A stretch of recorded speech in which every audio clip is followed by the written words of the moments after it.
What's up, studs and studettes?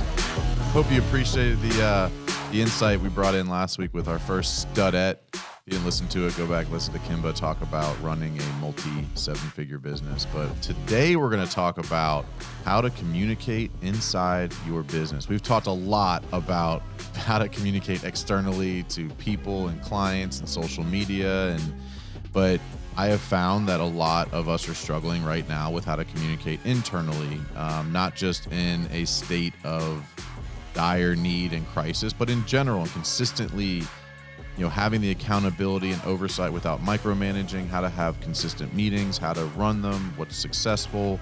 Because I think every business I've worked for, I implemented regular meetings, not long, not arduous, just big.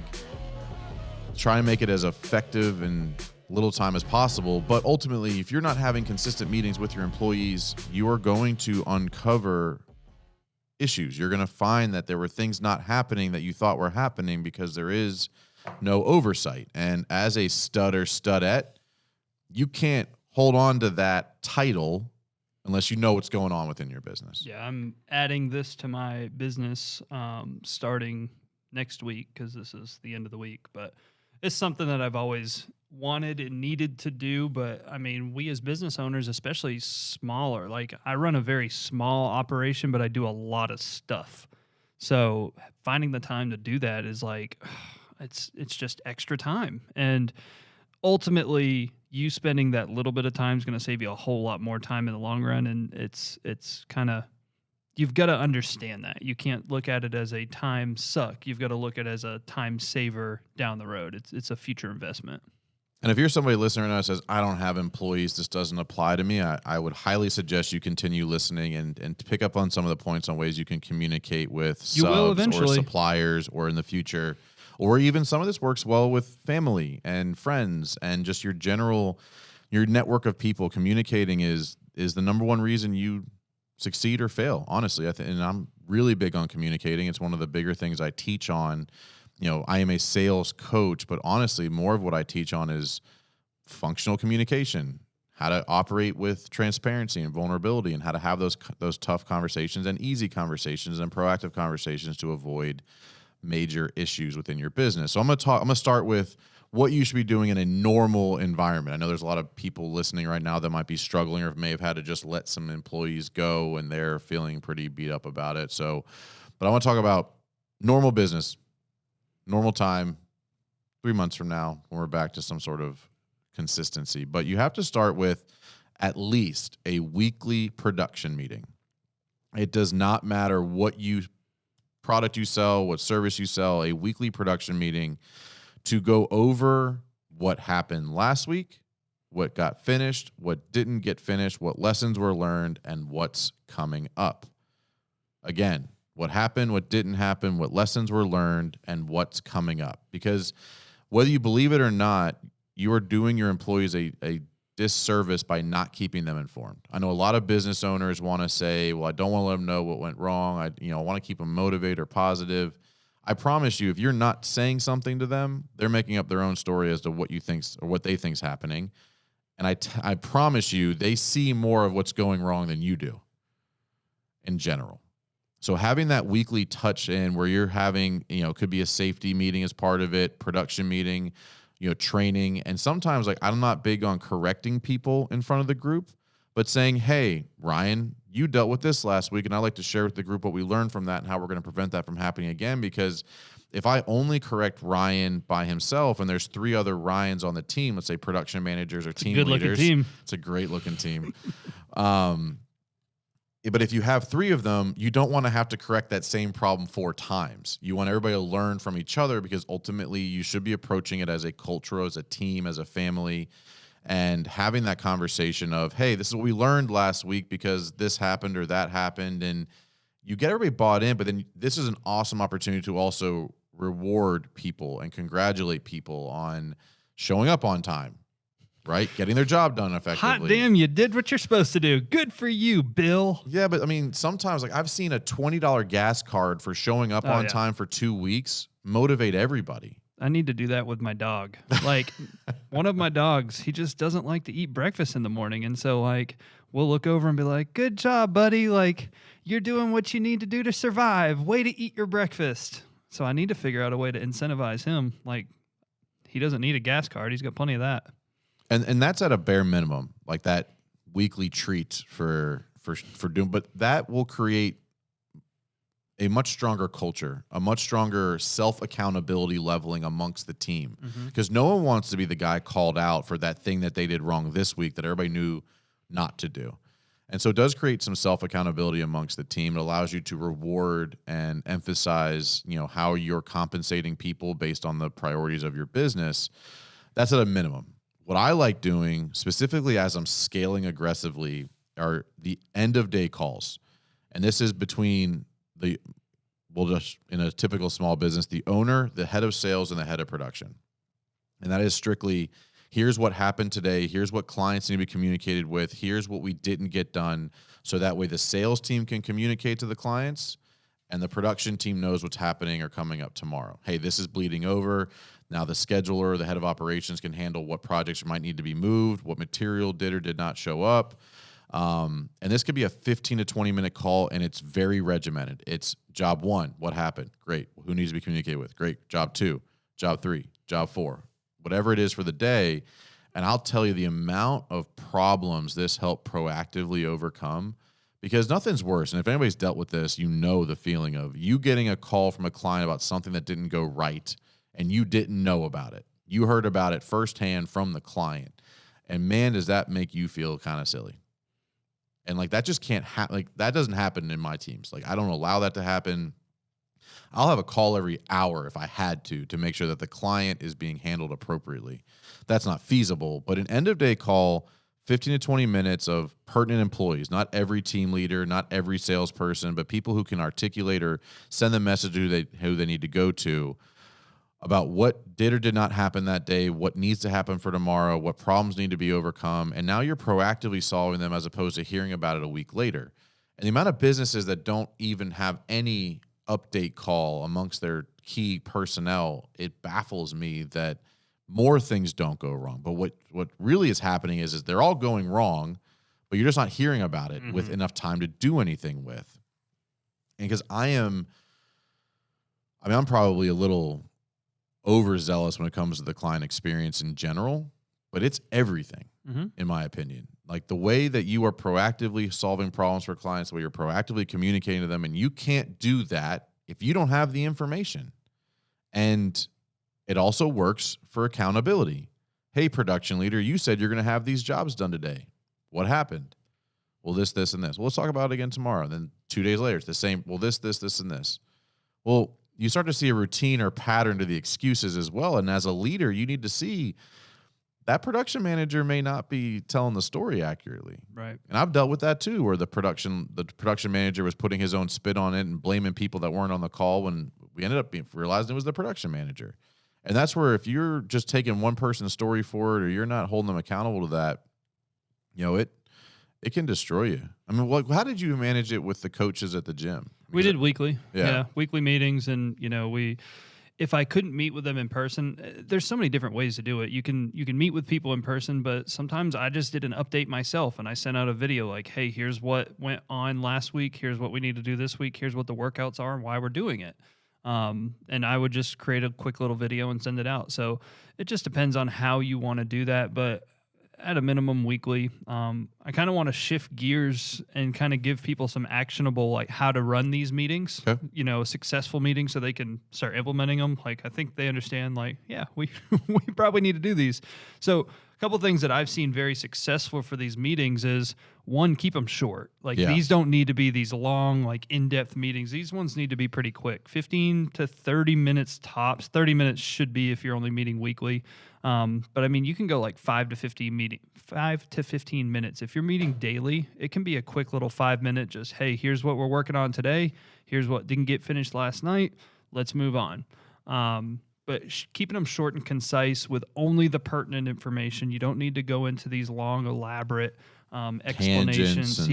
So that's where people stop appreciating these. They just want to get the quick information and move on, because nobody really likes sitting in these meetings. But if you can get them the knowledge and information they need, then they're going to be more likely to be excited and pay attention. They'll see the value in it as you're starting to solve problems in their own ecosystem, because each of your employees has their own little ecosystem that they're managing, and helping them solve problems quickly is very key there.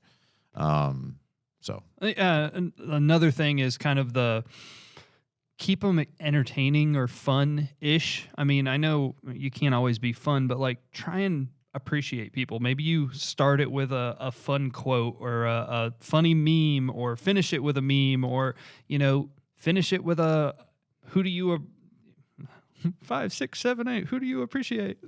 No, don't do that. But, give like some sort of appreciation to one of your other employees, hey, Mike, who here would you like to recognize for doing a very good job? Oh yeah, Jim yesterday, like he did a very good job handling this client call. They were upset and he got it handled right away. So there's all these little things you can do to show value, add value, and show people that you care and appreciate them, where it doesn't, it's not a boring meeting. You want to keep it interesting. Well, and the big part of this is, and I'm big on having a production and a sales meeting, and I'll touch on the sales meeting here in a minute, but you want to make sure that the information is as valuable to as much of the audience as possible. Because you can't take, let's just say, a 20 or 30-minute meeting and spend 20 minutes of it on 2 people of 10, because then you're going to lose the attention. People aren't going to know why they're there. So try and create an agenda or topic or content for that meeting that is pertinent to as much of the audience as possible, because you want to make sure that they're all bought in. So that means it's a 5-minute meeting and then you start to meet with other people individually. Great, do that. It doesn't need to be, let's talk to every person individually and 9 of 10 people are not being engaged with at some point during the meeting. That's just not very efficient. Yeah. And kind of the last thing that has been effective for me, and I know you as well, is set up that exact same structure, time, date, whatever it may be, every single time. So it's, all right, guys, every Monday at 9 a.m., we're meeting for 15 minutes max. If it's quicker, great, but it's going to be no longer, from 9 to 9:15. Every Monday, you might as well be here on this Zoom call. Here's the link. Every single Monday. I'm not waiting for anybody. We're starting at 9. And just get that clear expectation of it's consistent every single time. It's going to be like this. And, they're going to start getting used to it. It's just part of their normal routine. And you as the leader drive that accountability. Like, you can't be every other week rescheduling it because something else came up. Because if you don't make it a priority from the beginning, they're not going to make it a priority. So that's a great point. Like, it makes it so everybody can schedule around it. It's the same consistency. Everybody knows when it's going to happen and what to be prepared for it. And I guess the last point I'll make on that part of it is, it's a trial and error. Like, you're going to have the first couple of meetings are not going to go as smoothly as you figure out the cadence. You're going to ramble, routine, yeah. The what works, what doesn't work, what's important to people, what's not important to people. I just highly suggest, I think me and Ryan are both big on this, is take action. Implement something, and you'll see some wild results from that on the back end. Start doing something, then improve later. Yeah, I mean, it's just tell everybody. It's set the proper, hey, guys, we're going to start having a weekly team meeting. I'm not sure exactly how it's going to go yet, but we're going to sit down for 30 minutes on Monday morning at 9 o'clock, and we're going to start. We're going to meet and figure out where it goes from there. Because everybody wants to be communicated with more consistently, but they also don't want to have unnecessary meetings. So figure out what makes the meeting as valuable as possible as you do the meeting. You can't visualize what makes a meeting phenomenal if you've never ran one. Right. Start. Have those conversations. Yeah. I mean, it's going to really ultimately help your business. Your employees are going to be happier. Even if they complain about the meetings, ultimately they're going to be happier and produce better because they know more clearly of the expectations and what's going on. Everybody will get value from it at some point. Yeah. It's and the ones that don't and complain about it, they're probably not good fits in your business anyway. Yeah. I've experienced it, As you implement this, you are likely to run into a cancerous employee. And you won't realize that it was a cancerous employee until you start doing stuff like this, where you have to show that you actually care about the business. And the biggest signature for that is they combat everything you say in front of the entire group. And there's a way to do that does show respect, that is allowed. But if it's every meeting the same person's arguing or pushing back or like trying to get buy-in from the group against you, that is somebody you need to pull aside and just say, hey, like, we need to dig into this, because that's not going to fly going forward, because that one person can destroy an entire culture of transparency and vulnerability and authenticity, because they're afraid to be it around that person because that person attacks people and they're like that. And I don't care if they're my top producer. If they're not good for my culture because they're just a negative Nelly, they got to go. Yeah. And you'll uncover that as you implement these meetings. So don't let that one person, whether it's your best employee or not, deter you from implementing this. Yeah. So secondly, I am a sales leader by trade. This is what I do. And I think pipeline reviews and sales one-on-ones are necessary in every business. And what that looks like from my perspective is it's 30 to 45 minutes once a week per sales employee. And the biggest reason for this is skill development. But to get to that, you basically have an accountability chart of activity. Who'd you talk to? How many people did you talk to? What were the results? And then that's kind of the activity side. The prospecting, the business development side is, okay, who'd you talk to? How many lunches did you have? I don't know. Depending on how your business is run, it could be a lot of things. How many DMs did you send, right? I'm very activity focused, not results driven. It's been the basis of most of my training is around the activity side. But from a pipeline review, I'd say anything that's above 50% likely to close, I go job by job and say, I'll ask the same question every week. What's happened? What's stopping it from moving forward? And what next steps can we take? Every job. Because what happens is, and if you're not doing this consistently now, the only jobs you're talking about are like the 85 to 90% likely to close, and everything else is losing the attentions necessary to drive it through the sales process. Because I think, don't quote me on these stats, but I believe they're true. It's like 7% of clients are ready to buy right now.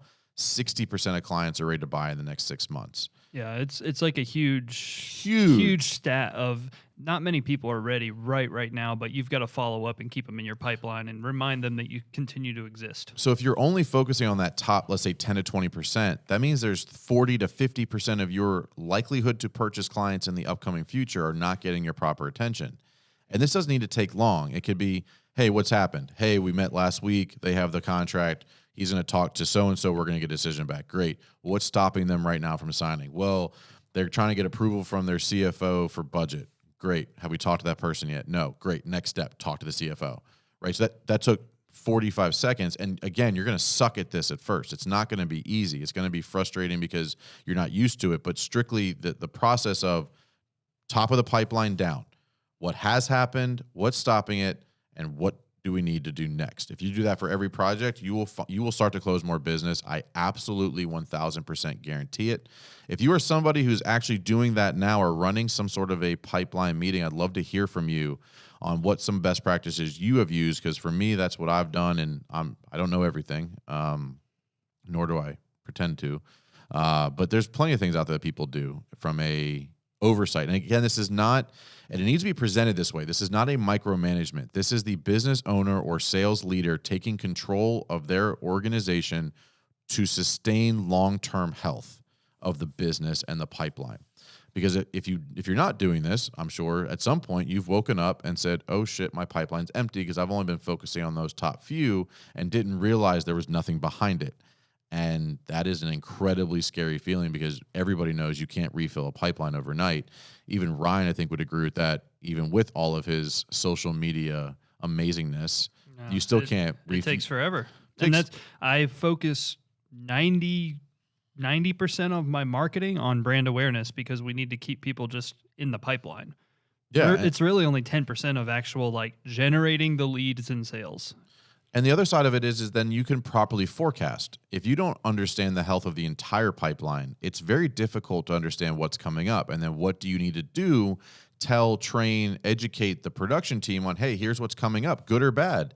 Hey, production team, the pipeline's shit right now. There's a really good chance the next 2 weeks we're not going to have work for everybody. We want everybody to be aware of that. We're working on what we can work on. We're doing everything we can. We're focused on this and that. But, hey, everybody needs to know 2 to 3 weeks from now, it's looking a little light, just giving you a heads up. Or, hey, overtime's coming. We're about to pull 10 jobs through into production, and we're going to need to hire some people, and we're going to need to train some differently. We're going to need to buy some different equipment. You can't make those educated decisions if you're not properly reviewing the pipeline and what's coming up. So every salesperson, every week, activity review, what are they doing to drive business development, and then pipeline review. Every job, what has happened, what's stopping it, and what needs to happen. And you take those notes so you're not repeating yourself every week, but you're like, hey, we said the CFO was stopping this. Have you talked to the CFO yet? Left a voicemail, didn't hear back. Have you called him again? No. Why not? Now you're working on skill development. Because if someone's not comfortable with the follow-up process, or they're not comfortable with how to get to the gatekeeper, they're not comfortable with how to move that project forward, now you're teaching them and giving them some skill development on, hey, we've been saying the same thing for 3 weeks. What else should we try? What can I do as the title in the equation? You could be the owner. You could be vice president. You could be executive director of business development. What can I do to help you move this forward? And now you're working as a team to solve problems as to how do we get these contracts to fruition, as opposed to, hey, the sales look good. Let's just keep rocking and rolling. Right. Well, on great news here, guys, we have another review on our podcast. I will read this one. Mike is a great host and is extremely knowledgeable when it comes to construction sales. Subscribe and you won't be disappointed. Apparently, Ryan sucks ass, but we appreciate you. Priest1130. 5 stars. I'll take it. Oh, of course you will. Ryan, he just sits here and dicks around. But Mike, you're a great host. I appreciate it, everybody, or at least Priest. Priest, I appreciate you. I appreciate you. But guys, shoot me an email on this, mike@bigstudsales.com. If you have questions on this, you're trying to implement it, this is probably one of the more difficult things to implement if you've never done it before. Because you're going to get pushback. You're going to get some hurdles. You're going to be uncomfortable. It's not going to go smoothly at first, but please start. If you do not have clear transparency into your business from a production and sales perspective, you're going to get blindsided by something at some point, and you're not going to know how it got there. And you're going to say, how did I not know this is what you were doing? Or how did I not know you were failing so bad? Or how did I not know you weren't doing the right activity consistently? It's your fault for not having oversight. And it's not micromanagement, it's accountability. And it's allowing you to steer the ship a little more directly. Preach. Guys, we appreciate it. Make sure you like and subscribe to the YouTube channel on Mike's. We have all these videoed if you want to watch us look at each other and talk during these podcasts. Also, give us a 5-star review or however many stars you want on... No, only 5. No, okay, only 5. On iTunes, I will read them out because usually you guys love Mike and he likes to look at me giving him nice compliments. So we appreciate it. Follow us on Instagram. Give a screenshot of you listening to the podcast, #stud or studette, at WinRate Consulting, at Ryan Weber LKN. I'm actually trying to buy Ryan Weber. Why not? But it's like, does he need it? No, it's some kid that has like 350 followers who's like, oh, I'll think about it. I'm like, dude, I'm going to give you $150 to give me my name because I have... Where does he live? I don't know. We're going to find out. If you know at Ryan Weber on Instagram, you go get that kid. Demand he gives it up. But we appreciate it, guys. We'll see you later. Thanks, everybody.